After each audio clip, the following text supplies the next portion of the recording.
esto es su partido de clase, no podrá existir de otro modo que como el resultado necesario de un proceso dirigido de la organización teórica de su conciencia, ¿no? Esto era reconocido, ahí está ahí la cita de Revueltas, esto era reconocido como algo operante en la realidad, fenoménico, pero también tenía su momento aparente. Toda la idea de la enajenación de la conciencia de clase del proletariado, que se expresaría en forma de fenómeno en la inexistencia histórica del partido, remite a una discusión de los problemas de la enajenación, de la reificación de la conciencia. Pero, y esto es la ruptura fundamental para mi parecer de Revueltas, no es abordado filosóficamente, sino materialistamente. Esto es organizativamente, ¿no? No basta plantear el problema de la enajenación, hay que resolverlo y solo se resuelve materialmente, no en términos de ideas, ¿no? Quizá en términos de la reflexión partidaria sea este el principal aporte de Revueltas, el trato al problema de un proletariado que no es él, que no se expresa políticamente, no de manera abstracta, sino de manera concreta. La solución de la enajenación es una solución político-organizativa, ¿no? Claro, el problema es que el proletariado no estaba ahí porque estaba atrapado por el Estado de la Revolución Mexicana, y no solo ideológicamente, no en cuestión de que pensaran los obreros que ese era su Estado, en términos de una organización burocrática, férrea, gangsteril, terrible, ¿no? Entonces este es el gran problema, ¿no? ¿Cómo apunta a resolver algunos de estos problemas Revueltas? Enfrentarse primero a la necesidad de la organización de la conciencia, del cerebro colectivo, pero a su vez comprobar que hay fracasos hasta el momento en que él escribe.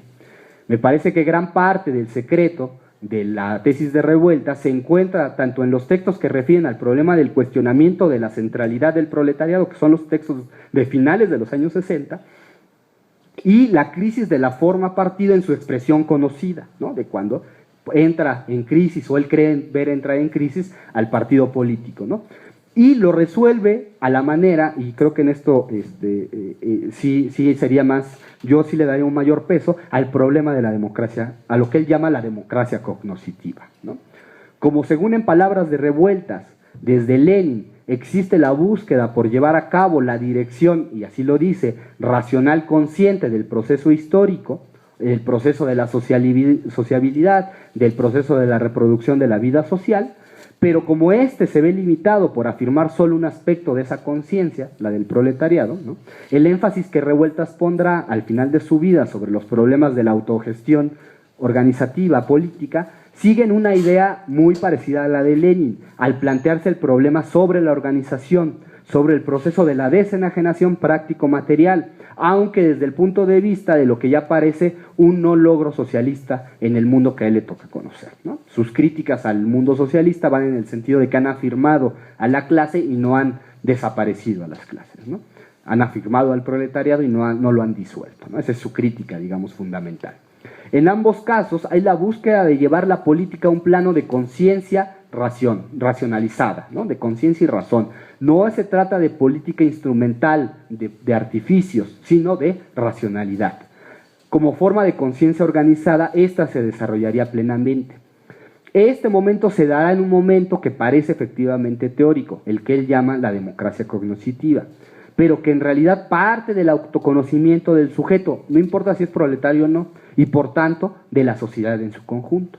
Su crítica al socialismo real, su crítica al maoísmo, ¿no? De repente lo ve bien, luego lo ve muy mal, ¿no? Su crítica al trotskismo, del cual acepta que tiene, al final de su vida tiene rasgos que son positivos, ¿no? Pero al fin también lo critica en algún momento, radica que al final no se ha logrado llevar a cabo el proceso de la dirección racional consciente de la sociedad. La existencia y la absolutización del proletariado, esto es su permanencia y no su abolición, aún en las sociedades que, comillas, transitarían al socialismo, es la muestra evidente de este gran problema.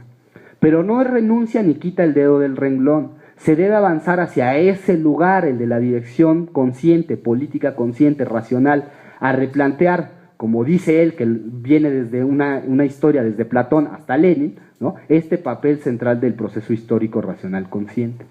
El lector crítico contemporáneo, el de 2012, puede preguntarse el por qué este ánimo de enfatizar el elemento racional, ¿no? Tan criticado en las escuelas filosóficas marxistas y no marxistas europeas, ¿no? Es un énfasis que de repente parece fuera de lugar en nuestra época, ¿no? Cuando la racionalidad ha sido ubicada como racionalidad instrumental, ¿no?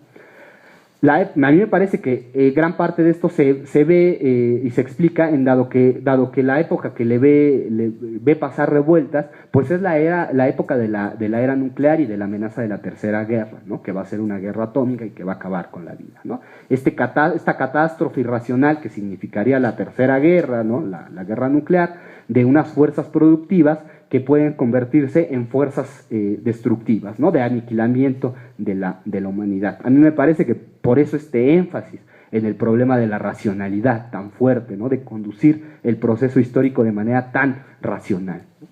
Y que lo ve expresado en Lenin, además, ¿no?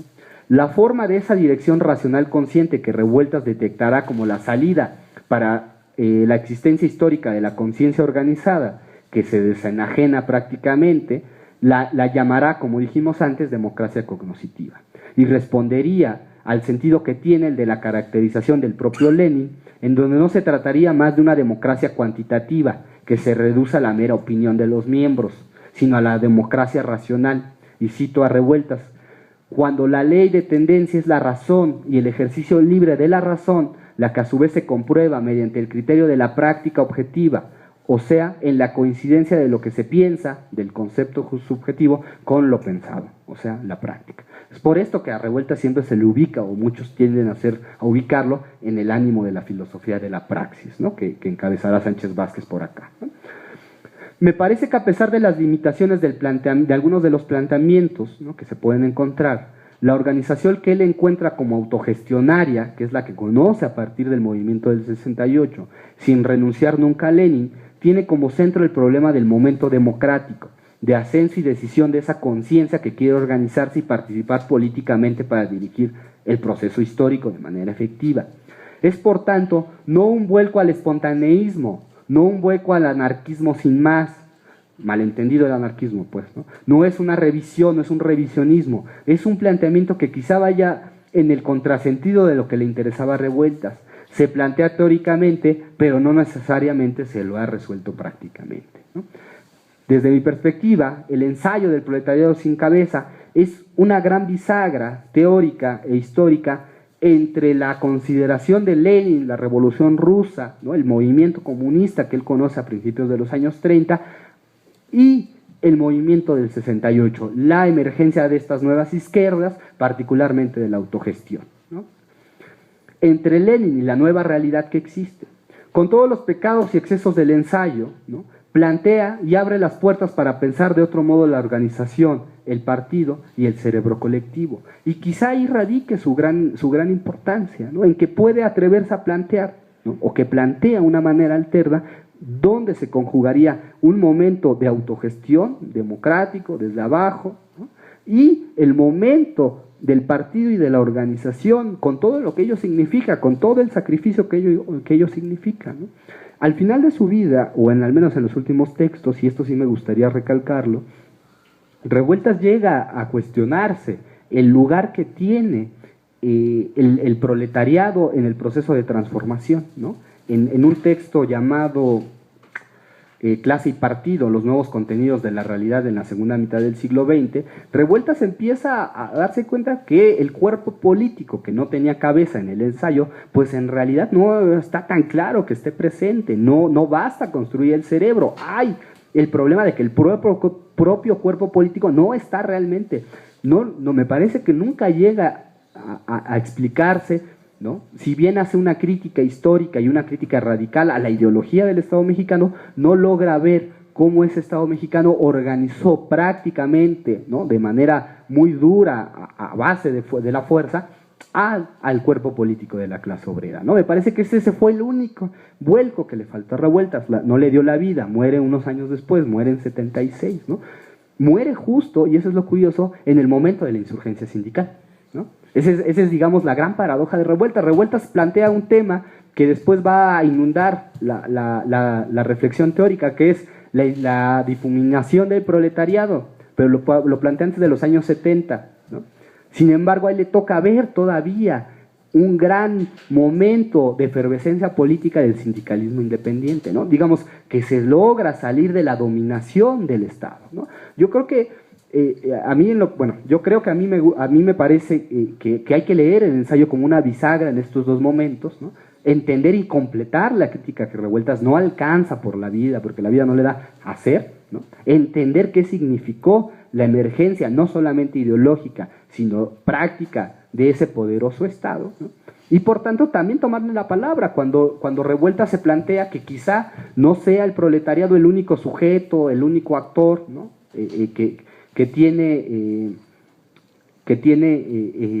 el mundo, ¿no?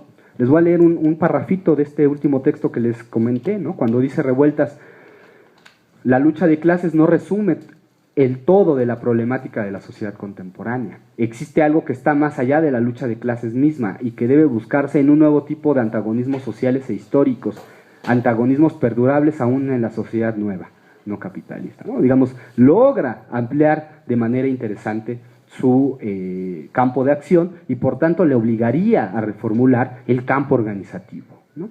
Bueno, pues yo le dejo hasta aquí, les agradezco mucho.